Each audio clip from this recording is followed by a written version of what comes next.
बिस्मिल्लाहिर्रहमानिर्रहीम। अस्सलाम वालेकुम।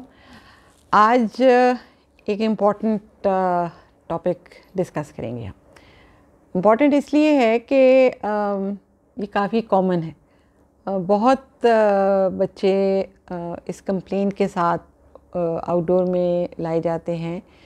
किसी में मसला कम होता है, किसी में पेरेंट्स की परसेप्शन शायद मसले के बारे में इतनी सही नहीं होती है, लेकिन बहरहाल ये मसला है और इसकी परसेंटेजेस डिफरेंट एरियाज़ में डिफरेंट है। लेकिन बहरहाल ये एक फ्रीक्वेंटली इनकाउंटर्ड प्रॉब्लम है and it is a complaint जिसके लिए आए दिन पेरेंट्स जो हैं वो पीडियाट्रिशियन के पास उस मसले के हल के लिए जाते हैं। अब कॉन्स्टिपेशन, इसमें हमें ये भी अंडरस्टैंड करने की ज़रूरत है कि कॉन्स्टिपेशन एक्चुअली कहते किसको है। पेरेंट्स उसको परसीव करते हैं कि अगर बच्चे का स्टूल बहुत हार्ड है, साइज़ में बहुत बड़ा है, बच्चे को पास करने में बहुत दिक्कत होती है, तकलीफ़ होती है, या वो बहुत फ्रीक्वेंटली पास नहीं कर रहा, वो इन सारी चीज़ों को कॉन्स्टिपेशन परसीव करते हैं। जबकि उसमें जो इसकी एक टेक्निकल ये है कि ये प्रॉब्लम, ये सारे हिस्सा हैं कॉन्स्टिपेशन की। अगर आप उसमें डेफिनेशन में जाएं तो ये सारे उसके they are part of the problem.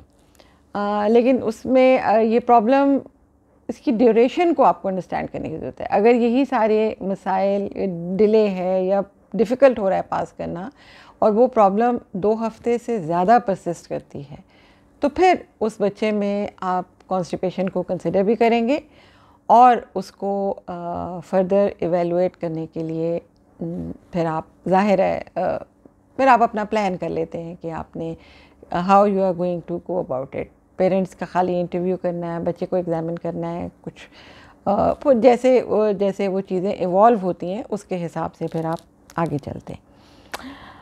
अब कॉन्स्टिपेशन होती क्यों है? यूजुअली इसके अगर आप देखें तो ये कॉन्स्टिपेशन के मुख्तलिफ़ एज ग्रुप्स हैं। सबसे ज़्यादा कॉमनली ये इनकाउंटर जो होती है ये उस वक्त होती है जब आप बच्चों में under 1 year of age, infants में होती है, स्पेशली अराउंड द टाइम जब आप वीनिंग स्टार्ट करते हैं, जब सॉलिड्स इंट्रोड्यूस करते हैं, उस पीरियड में अक्सर कॉन्स्टिपेशन होती है।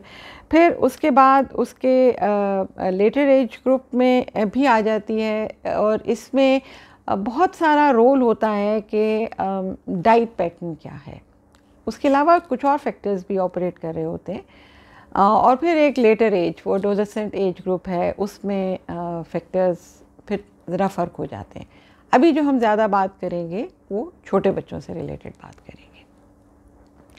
अब यूजुअली ये प्रोसेस स्टार्ट कैसे होता है? यही होता है कि कभी थोड़ा सा डिले हुआ और स्टूल पास करने का प्रोसेस कभी कभी बच्चों के लिए इनिशियली उनको तकलीफ़ का एलिमेंट, कई दफ़ा थोड़ा बहुत पेन का एलिमेंट साथ होता है, तो उससे घबरा के अक्सर बच्चे जो है वो होल्ड करना शुरू कर देते हैं। तो वो जो होल्ड करना शुरू कर देते हैं उस डिस्कम्फर्ट को अवॉइड करने के लिए, तो उसकी वजह से होता क्या है कि जो स्टूल का ट्रांजिट टाइम होता है गट में, वो प्रोलॉन्ग हो जाता है। तो वो जैसे जैसे वो ज़्यादा देर तक के लिए लार्ज इंटेस्टाइन में यूजुअली वो इकट्ठा हो रहा होता है, तो वो जितनी देर वो रुका रहता है उसमें से पानी और जज़्ब होता जाता है, उसमें और इकट्ठा होता जाता है और वो उसका बल्क बढ़ जाता है और वो हार्ड भी होता जाता है। तो बच्चे के लिए फिर वो सॉर्ट ऑफ एक विशियस सर्कल शुरू हो जाता है कि वो साइज़ में बड़ा हो रहा है, हार्ड हो रहा है, उसको पास करना और पेनफुल होगा, और जैसे जैसे वो ज़्यादा बल्क में इकट्ठा होता जाता है तो उससे क्या होता है कि रेक्टम ख़ास तौर पे, ये एक हिस्सा होता है बड़ी आंत का जहाँ पे कि ये एक्यूमुलेट हो रहा होता है, वो डायलेट होना शुरू हो जाता है। और जब वो डायलेट होता है तो वो जो फिर जो एक वो वेव फॉर्म, पेरिस्टाल्सिस जिसको कहते हैं, वो भी Aahista Aahista over a period of time वो थोड़ी वीक हो जाती है। जो रेक्टम की सेंसिटिविटी होती है वो कम होने लग जाती है, तो वो जो रिफ्लेक्स इनिशिएट होता है कि हाँ जी there is something that needs to be passed out, तो वो वाला रिफ्लेक्स भी वीक हो जाता है और ये कॉन्स्टिपेशन के मसले को प्रोलॉन्ग कर जाता है। तो आपका ये समझाने का मकसद ये है कि हमारी कोशिश यही होनी चाहिए कि इसको बहुत प्रोलॉन्ग ना करें हम और ना होने दें।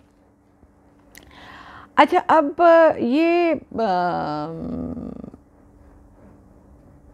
जो है कि कुछ के जी लड़कों में ज़्यादा होता है, लड़कियों में ज़्यादा होता है।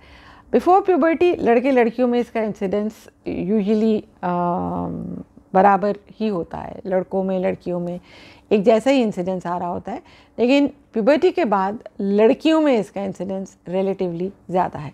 अभी चूँकि हम उस वाले एज ग्रुप को बहुत ज़्यादा फोकस नहीं कर रहे हैं तो will not go into the factors, लेकिन उसमें मतलब एंग्जाइटी, स्ट्रेस, ये वो इस किस्म के एलिमेंट। और फिर लड़कियों में आपको जैसे पता है कि वो जी वेट है और डाइट्स के बारे में बहुत कॉन्शियस होने लग जाती है, तो ये वाले फैक्टर्स मेरा ख्याल है, और शायद इतनी फिज़िकली एक्टिव नहीं होती हैं, तो ये फैक्टर्स ज़्यादा फिर ऑपरेट करने लग जाते हैं।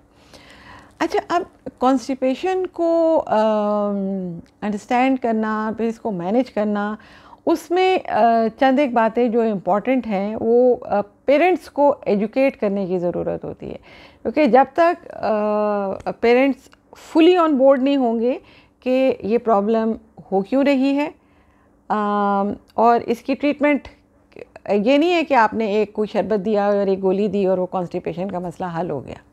ये वाली जो प्रॉब्लम है, इसका मसला, इसका इलाज जो है ये ज़रा लंबा होता है, और लंबा से मुराद ये नहीं कि हफ्तों में है, अक्सर महीनों में भी चल रहा होता है।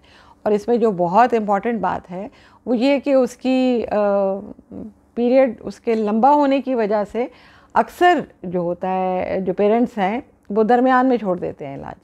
तो ये परसिस्टेंस टू ट्रीटमेंट ये बहुत बहुत इम्पॉर्टेंट है, क्योंकि अगर आप दरमियान में को आपका डिज़ायर्ड रिस्पांस नहीं मिल रहा है, तो आप कहेंगे कि नहीं जी ये तो ठीक मशवरा नहीं दिया, बच्चे का मसला तो वहीं का वहीं है, और वो जो कुछ थोड़ा बहुत कर रहे थे एफ़र्ट वो उसको भी छोड़ देंगे और वो बच्चा वहीं से वापस पहुंच जाएगा जहाँ से मसले का आपने हल करने की कोशिश शुरू की थी। तो इसमें जो एक जैसे है ना, अभी हम प्राइमरीली हम जो बात कर रहे हैं ये फंक्शनल कॉन्स्टिपेशन की बात करें, बीमारी है कि नहीं है ये वो आगे जाके मैं थोड़ी सी उसकी बात करूँगी, लेकिन हम प्राइमरीली बग़ैर किसी डिज़ीज़ के जो कॉन्स्टिपेशन हो जाती है हम प्राइमरीली उसके बारे में बात करें। तो इसमें पेरेंट्स को ये बात समझाने की बहुत सख्त ज़रूरत है कि खाली सिर्फ एक काम करने से ये मसला हल नहीं होता है। जैसे पेरेंट्स को, मैं तो अपने पेशेंट्स को यही समझाती हूँ कि 5-6 चीज़ें हैं वो गिन के रख लीजिए कि आपने ये सारा कुछ करना है, और इलाज दिनों में नहीं, हफ्तों में नहीं, महीनों में चलेगा। दरमियान में इलाज को नहीं छोड़ देना, वरना वहीं वापस आ जाएंगे जहाँ से आपने स्टार्ट किया। लेग्जेटिव्स मतलब बेसिकली वो जो स्टूल को पास करने में, इवैक्यूएट करने में हेल्प करते हैं, उनका इस्तेमाल इसमें एक बहुत इम्पॉर्टेंट पार्ट है कॉन्स्टिपेशन की ट्रीटमेंट में, और उसको आपको काफ़ी लंबे अरसे के लिए इस्तेमाल करना होता है, महीनों के हिसाब से इस्तेमाल करना होता है। और हमारे यहाँ ये बहुत एक कॉमन टेंडेंसी है कि जो दवा ज़्यादा इस्तेमाल करेंगे तो उसके बारे में फिर कॉन्सेप्ट ये आता है कि नहीं इसकी तो आदत पड़ जाएगी, इस पर डिपेंडेंट हो जाएंगे, या इसके साइड इफ़ेक्ट्स होने लग जाएंगे। तो जो लेग्जेटिव्स कॉमनली बच्चों में यूज़ किए जाते हैं उसके बारे में तसल्ली रखिए कि वो महफूज हैं। अगर आप महीनों भी इस्तेमाल करेंगे तो आपके बच्चे को उसके कोई ख़ास ऐसा कुछ साइड इफ़ेक्ट्स कोई नहीं होते हैं, कोई उसकी आदत नहीं पड़ती है। और जैसे लेग्जेटिव्स के बारे में कभी कभी एक मिसकंसेप्शन है कि जी उसके साथ कोई खुदा न खास्ता मैलिग्नेंसी के चांसेस होने के खतरात बढ़ जाते हैं, तो इस किस्म की भी कोई बात नहीं होती है। It is safe. और जो इम्पॉर्टेंट है वो ये कि आपने अपनी इस एफ़र्ट में, इस कोशिश में जो कुछ आप अपने बच्चे की इस मसले के हल के लिए कर रहे हैं उसमें आपने साबित कदम रहना है, उसको दरमियान में नहीं छोड़ देना, क्योंकि अगर जहाँ आपने दरमियान में छोड़ा तो रिलैप्स, आप ये याद रखिए। और एक चीज़ और याद रखिएगा कि आपकी तमाम एफ़र्ट्स के बावजूद ये जो मसला है ये रिलैप्स कर सकता है। जैसे बहुत अच्छा हुआ कि हाँ जी बच्चा स्टूल रेगुलरली पास कर रहा है और फिर सडनली समथिंग हैपन्स, से फॉर इंस्टेंस छुट्टियों पे चले गए, रूटीन डिस्टर्ब हो गई, कोई बहुत ज़्यादा कोई सिग्निफिकेंटली आपकी डाइटरी मॉडिफिकेशंस हो गई, तो कोई ऐसा फैक्टर होता है जो कि उसकी उस एक इस्टेब्लिश रूटीन को फिर, या जो बेहतरी वाली रूटीन को ख़राब करता है, तो उसके साथ चांसेस ये हैं कि उसके सिम्टम्स जो हैं वो दोबारा से आना, मतलब दोबारा से उसको कॉन्स्टिपेशन के मसाइल होना शुरू हो जाएंगे। इसमें जो एक चीज़ याद रखने की ज़रूरत है कि वो ये जो स्ट्रेस और एंजाइटी कई दफ़ा बच्चों में स्कूल के साथ एसोसिएटेड, स्पेशली बच्चे जब स्कूल जाते हैं, घर की और स्कूल की ज़ाहिर है टॉयलेट्स की जो फैसिलिटीज़ होती हैं वो अक्सर बच्चों को परेशान कर रही होती हैं। अच्छे स्कूल्स में तो शायद हाइजीन का ध्यान करते हैं, वो चले जाते हैं, लेकिन जहाँ पे इतने क्लीन टॉयलेट्स नहीं होते वहाँ पे भी ये टेंडेंसी बच्चों में होल्ड करने की, होल्ड बैक करने की और पास ना करने की बढ़ जाती है, और इन बच्चों में भी फिर कॉन्स्टिपेशन का मसला ज़्यादा हो जाता है। इसका कोई शॉर्टकट नहीं है जब तक कि वो ये कि स्कूल वाले जो हैं वो अपने टॉयलेट्स को ज़्यादा अच्छा क्लीन ना करें। तो अच्छा, अब इससे हम आगे चलें तो कि जो इम्पॉर्टेंट है शुरू में ही जो हमें डिफ्रेंशिएट करना है कि आपके बच्चे को किसी डिज़ीज़, जो एक कॉमन डिज़ीज़ है जो कि आप ये फंक्शनल कॉन्स्टिपेशन से डिफ्रेंशिएट करना होता है, वो हर्शस्प्रंग डिज़ीज़ है। और जो जैसे मैंने कहा ना कि किसी डिज़ीज़ की वजह से जो कॉन्स्टिपेशन होती है छोटे बच्चों में ख़ास तौर पे, उसमें एक क्वेश्चन बहुत इंपॉर्टेंट होता है कि बच्चे ने अपना पहला स्टूल कब पास किया। तो अगर बच्चे ने अपना पहला स्टूल 36-48 घंटे से पहले पास कर लिया है तो फिर चांसेस ये किसी ऑर्गेनिक डिज़ीज़ के होने के कम हैं, और जो अब कॉन्स्टिपेशन डेवलप हो रही है तो वो लाइकली यही है कि ये फंक्शनल कॉन्स्टिपेशन है। अब जब आप इवेलुएट कर रहे हैं कि ये बच्चे को ये मसला कब से है और क्यों है, तो आपने उसमें बहुत सारी चीज़ें पूछनी है, जिसमें एक तो यही कि फ़र्स्ट स्टूल उसने कब पास किया, फ्रीक्वेंसी उसकी क्या है, ड्यूरेशन ऑफ सिम्टम्स क्या है, कितने अरसे से है। अगर एक दिन की कहीं का मसला है तो फिर आप उसको फंक्शनल कॉन्स्टिपेशन के तौर पे उस तरह नहीं ट्रीट करेंगे। हो सकता है कोई छोटा मोटा लोकल मसला हो, लेकिन अगर हाँ मसला महीनों से चला आ रहा है, कई दफ़ा सालों से चला आ रहा होता है, तो उसमें ज़ाहिर है फिर उसमें आपको अपनी अप्रोच थोड़ी डिफरेंट करनी होती है। पेरेंट्स की कोऑपरेशन को ऑन बोर्ड लेना बहुत ज़रूरी होता है उसमें, क्योंकि उसमें जब तक पेरेंट्स इस चीज़ को अंडरस्टैंड नहीं करेंगे कि लंबा इलाज है और एडहेरेंस टू ट्रीटमेंट बहुत इम्पॉर्टेंट है, बच्चे के थोड़े से मिजाज को भी उसमें उस दौरान में मैनेज करना होगा, तो ये सारी चीज़ें आपको उनको एक्सप्लेन करनी है। ये बहुत इम्पॉर्टेंट है। आपको ये पूछना है कि बच्चे को तकलीफ़ तो नहीं होती है उसमें, क्योंकि तकलीफ़ ना होना और डेफिकेशन के साथ दर्द होना, उनकी फिर वजूहात जानने के लिए आपको देखना पड़ता है। ब्लीडिंग तो नहीं होती है, कई दफ़ा जब बहुत हार्ड स्टूल्स पास करते हैं तो ज़ख़म भी हो जाते हैं, कोई दफ़ा बहुत ज़्यादा क्रॉनिक मसला हो तो फिशर्स बन जाते हैं, जो कि एक बहुत बड़ा फैक्टर है कॉन्स्टिपेशन को फिर प्रोलॉन्ग करने का। तो आपको कॉन्स्टिपेशन के साथ साथ फिर थोड़ी फिशर्स की ट्रीटमेंट भी साथ करनी होती है। और फिर एक और जो बहुत इंपॉर्टेंट क्वेश्चन है पूछने का, वो ये कि बच्चे के कपड़े गंदे तो नहीं हो रहे होते हैं, क्योंकि ओवरफ्लो जो फीकल इनकॉन्टिनेंस, जो बहुत हार्ड स्टूल्स हो जाते हैं, तो कई दफ़ा ये होता है कि वो हार्ड स्टूल्स तो इम्पैक्ट हुए हैं अपनी जगह पे, और जो पीछे कुछ थोड़ा बहुत इकट्ठा हो रहा होता है वो साइडों से कई दफ़ा लीक होकर कपड़े ख़राब कर रहा होता है। अब इसमें कई दफ़ा पेरेंट्स को इसको एनकोपेरिसिस, ये दो तरह की होती है, सॉइलिंग जो हो जाती है फीकल मैटर से, ये कॉन्स्टिपेशन के साथ भी होती है और कॉन्स्टिपेशन के बगैर भी होती है। तो हमारा आज का टॉपिक एनकोपेरिसिस नहीं है, उसके बारे में हम फिर बात करेंगे, लेकिन जिन बच्चों में कॉन्स्टिपेशन क्रॉनिक होती है, बहुत प्रोलॉन्ग्ड होती है, उनमें ये कपड़ों की सॉइलिंग का मसला कॉन्स्टिपेशन की वजह से होता है, और वो कॉन्स्टिपेशन आप रिलीव करते हैं तो ये सॉइलिंग वाला मसला भी ठीक हो जाता है। बच्चे के लिए भी बड़ा एम्बैरेसिंग होता है और पेरेंट्स भी कई दफ़ा इस बात को छुपा रहे होते हैं, तो इसको इसको अंडरस्टैंड ज़रूर करने की ज़रूरत है। And it should not be an embarrassment, मतलब ज़ाहिर है उस तरह तंगी होती है, लेकिन उसकी डिज़ीज़ की नेचर को अंडरस्टैंड करने की ज़रूरत है, ताकि आप उसको, उसकी प्रॉब्लम को सॉल्व करें।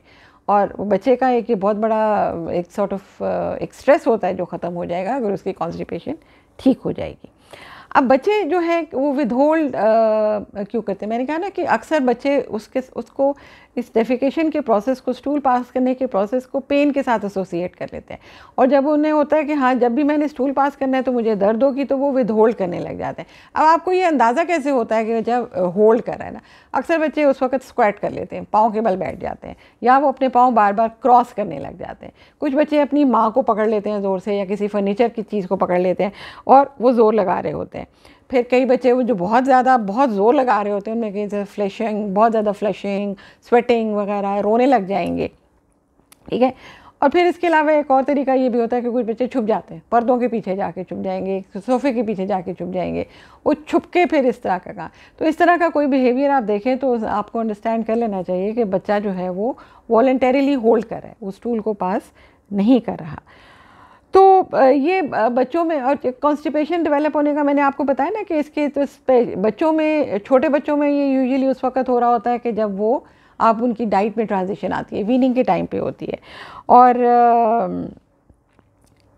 टॉडलर्स में जब बच्चे थोड़े से बड़े होने लग जाते हैं, जहाँ पेरेंट्स को बहुत जल्दी होती है कि जी टॉयलेट ट्रेनिंग फ़ौरन करनी है, बहुत छोटे बच्चों में टॉयलेट ट्रेनिंग, और वो भी बहुत फोर्स्ड किस्म की टॉयलेट ट्रेनिंग आपको नहीं करनी है, ये रिकमेंडेड नहीं होता।